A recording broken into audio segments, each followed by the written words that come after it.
This is Busted Pencils, fully leaded education talk. Here are your hosts, Dr. Tim Slecker and Dr. Johnny Lupinacci, educated educators talking education.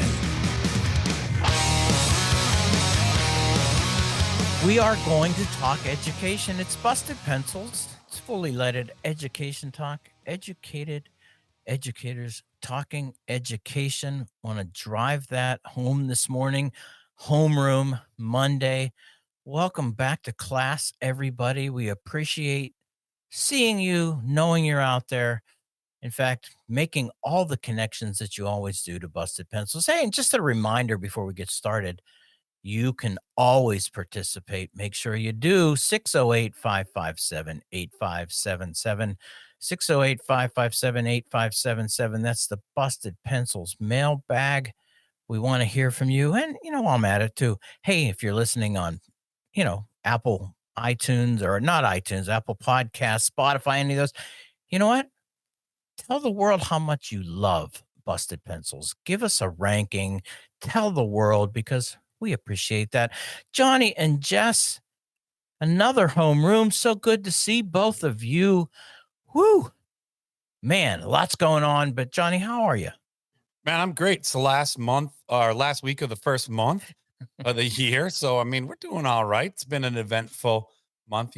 Listeners, I'm a big fan of MLK Day, and not just the day, but the teachings of Dr. Reverend Martin Luther King. And so I'm still riding that energy of some really great events out there in the community and on my college campus. And my future teachers that I work with are doing great work. They're, living in this moment that you're all listening in and responding to I'll kind of call it the roller coaster of things going on. We have the excitement of MLK, last week. And then we also had, the womp, womp, womp of inauguration, depending on, where your political, alliances lay. It was a pretty dismal moment for a lot of folks, and particularly young people who, really, really are articulating in a clear and loud voice. They're not represented well by Democrats. They're not represented at all right now by the Republican Party. And so, they're kind of trying to balance that roller coaster ride of, we got great leadership and things and celebration from teachings of Martin Luther King and the like. But otherwise in politics, it's a little bit of a downer. So, we're riding that out, and I'm saying, hey, February is a new month next week, but let's make the last week of January, one of the best weeks of the month. So let's go. Well, let's do it. And, we know that she's not the younger crowd that you're referring to, but Jess, how about your crowd and how you guys are doing? When did I stop being referred to as part of the younger crowd? Yeah, Tim just aged Well, you out of no, youth. the one time we said, the youth, and you were like, well, I'm not that youth. Womp, and, womp, I said it was nice to be included in the youth. Well, you still are very, especially when you put us next to me and Johnny. Last week on Thursday. I don't know, man. I found a couple silver hairs yesterday. Uh-oh. Yeah. Uh-oh. Well, Tim, I got to say, I'm feeling some of that dismal emotion. And I'm tired, man. This past week was hard. It was really, really difficult to be part of this media enterprise and sifting through the barrage of hatred that is coming out of this new White House, that is just executive order after executive order of dehumanization. And I feel sad. I feel heavy and tired and in need of some educated educators to show me the light. And that's why you're here at Homeroom with us every Monday morning, loving it. In fact, you know what? Yeah, we know that. In fact, my daughter's been calling me. It's been rough. We're not going to really go there as much, though, in this homeroom. Actually, Jess, we had an incredible example of a hero last week in all of that chaos. That is true. Somebody we could look up to. And before we, even introduce, why don't we just go right to the audio? Is that ready? And let's give the listener a taste of the awesomeness that actually occurred last week on top of the craziness. Go for it, Jess. I ask you to have mercy upon the people in our country who are scared now. There are gay, lesbian, and transgender children in Democratic, Republican, and independent families, some who fear for their lives. And the people who pick our crops and clean our office buildings, who labor in poultry farms and meatpacking plants, who wash the dishes after we eat in restaurants and work the night shifts in hospitals, they may not be citizens or have the proper documentation. But the vast majority of immigrants are not criminals. They pay taxes and are good neighbors. There you go. So anybody's going, hey, what was that? I missed that last week. Come on.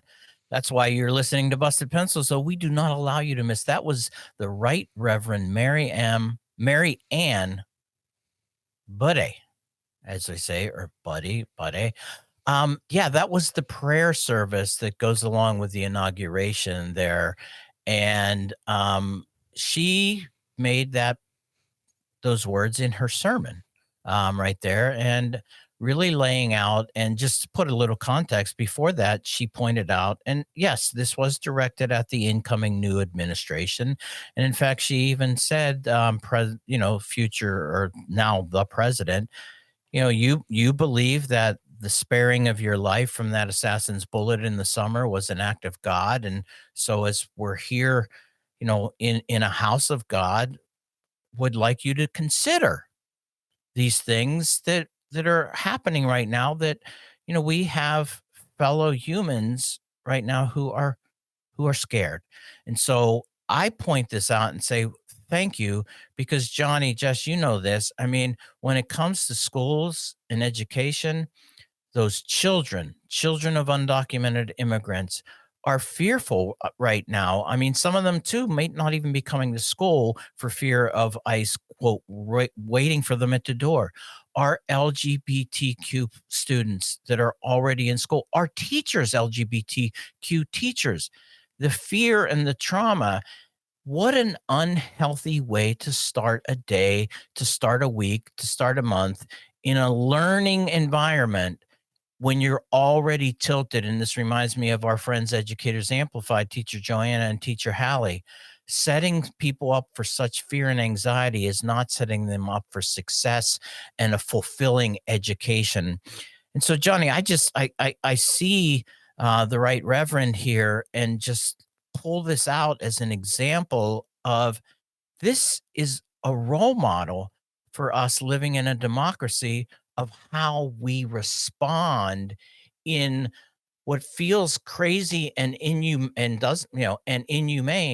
that we still have a responsibility to protect, to to and not just protect, but also create the conditions of thriving. And so I just want to highlight a hero as we're going forward, because the work we do in education requires a hero's positionality as we're moving forward every day. It doesn't matter who's in office, but man, what a great example to remind us of what we can do. That was that's my sermon, Johnny. Well, I love it. I mean, and it should be an always thing in schools, because I mean, we want to, and by no means is this me exonerating the incoming president, but I also want to acknowledge that, like, that fear you speak about has been pretty consistent Mm-hmm. through different administrations. Right. I love Obama, but Obama deported people. Yeah, I did. And I might not be the biggest Biden fan, but I was happier with Biden than I am with Trump. And that's not true in general, because my happiness is immovable by politics. But I mean, like, am I pleased with the policy and moves of Trump? Certainly not. But it's a reminder, and I love that you're highlighting that democracy in action. Yeah. That role that every teacher out there has, every school principal, every school building in this country as a public school has, to ensure a safe space for learners. Mhm. And that's not just in our classroom. That extends beyond that, right? We talk about that when we talk about, wrestling and football and glee club and, debate team and all of the community ways that our public schools, have a partnership with families and community. That partnership is with all the learners and all the families in our communities. And so a reminder that our schools are places where every child deserves, right, and has a right to a safe, healthy learning environment. And Mm. so that's not always the case for all children and all schools all across this country, and it ought to be. So anybody advocating for that at any moment to any administration, right? Democracy in action. Those are heroes to me. So all you teachers out there who are in this moment, remember your classroom is that space, Mm-hmm. right? And Tim, I like to remind folks, Bertolt Brecht, the playwright, had a famous quote, or maybe it's not famous. I'm just trying to get it to be famous, There especially you go. in the play, a young person asks, "Will there be singing in dark times?" And the response is, yes, they'll be singing about the dark times. So not only are we here to highlight these heroes, but we're here to sing songs of Mm. optimism, sing songs of how important human rights are, how important civil rights are to us, regardless of who our leader is. Right? Yeah. This is a democracy. It's a government for the people, by the people. And I like JFK. But I'm going to say JFK got it wrong when he said, not ask what your government can do for you, but what you can do for your government. Mm-hmm. I say, no, let's ask what our government can be doing for us, because it is the role and responsibility of leaders to, like our hero today said, not just show mercy, but show humanity, Mm. right? To all the great people in this country, whether they're, regardless of their status. I hate those labels that get mapped onto people. So, keep teaching, Mm. keep singing about dark times or singing in dark times, because maybe they're not as dark as they seem, right? Let's light them up with our positive energies and our commitments to these important aspects of democracy and humanity. And just you put a nice reminder in there in the notes, and I said instead of letting Johnny and I take that, why don't you take that one? Well, as I was watching this sermon from Reverend Buddy, I couldn't help thinking of Timothy Snyder's booklet on tyranny, Mm. where he lays out 20 lessons that he's learned from the 20th century or from the 21st century on how to respond, how to engage in the critical work of democracy when democracy is in the ICU, as Johnny tends to say. And this to me It's on life was support. Yeah. was a perfect example of that first lesson. Do not obey in advance. Yes. This is a woman who stood up and with the platform that she had and with her voice called out injustice, made a plea to the better angels. This was a call and a cry to support democracy. Yeah. Powerful. I mean, and that's what, so we like this. On social media too, I'll just put it out there. God is on social media. He or she's on Twitter and Blue Sky out there. And I follow God because I believe in that. And even God this morning The only came place out. you follow God, Tim. Well, even God this morning came out on both Twitter and Blue Sky as saying, man, Reverend Buddy, thank you. Thank you for doing my work. And there's a little levity there, but the reality here though too is that, the criticism right away of Reverend Buddy is that how dare you bring this, church into the political fray. And it's just like, wait a minute. Come on. Come on, Religion man. has always been political. It's always been, and and guess who are the first ones calling that out? The ones who are advocating a Christian nationalism, a full-throated government that is in an indoctrinator of their vision of God and bringing in religion. And so this idea, it's just like, my goodness. But you think about this and it's like, yeah, Johnny, we're going to need to draw inspiration from these heroes, and Reverend Buddy's just one of those examples that we're going to continue to highlight, and we're going to talk about, because we are going to bring them forward. In fact, it makes me think, if you have some of those people, we want to know about them. 608-557-8577. 608-557-8577. That's the Busted Pencils mailbag. I was just thinking, Johnny and Jess, let's have listeners nominate those heroes for us so that we can bring attention to them in this time. Those people who are living and practicing and guarding democracy by actions that show that they are recognizing the humanity of our brothers and our sisters and our children and our grandchildren and our aunts and our uncles, all of it, and saying, we have an obligation here to most definitely protect those who are most vulnerable in moments. And you think about that too, our work as educators. Now, here I'm expanding that to, if you're in an education role, and boy, that's a ton of people, you right now are one of those people who can be called upon and, in fact, feel energized by Timothy Snyder's call for us not to obey in advance, and then to advocate in the moment what it does and what it is to be in harmony, in putting forward the commitment to saying, we are going to make sure that in these spaces, in this moment, that the protection of particularly those who are most vulnerable at this moment, they're getting extra protection, extra comfort in this moment. So I just think about that. Johnny, what do you think? Well, Tim, I'm always going to come back to this. It's a nonpartisan issue.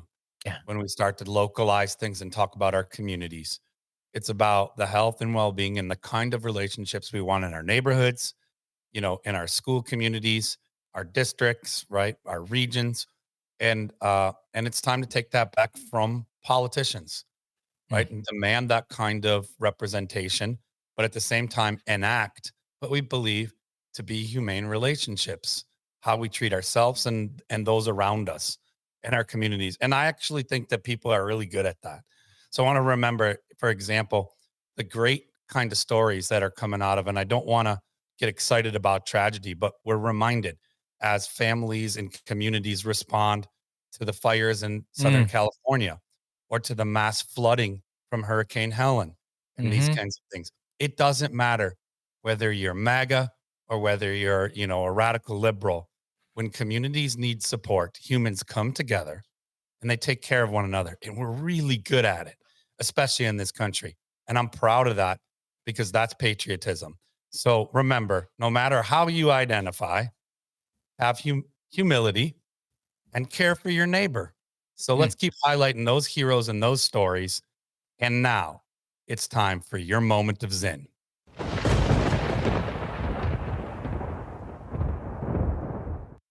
We all know individuals, most of them unsung, unrecognized, who have often, in the most modest ways, spoken out or acted on their beliefs for a more egalitarian, more just, peace-loving society.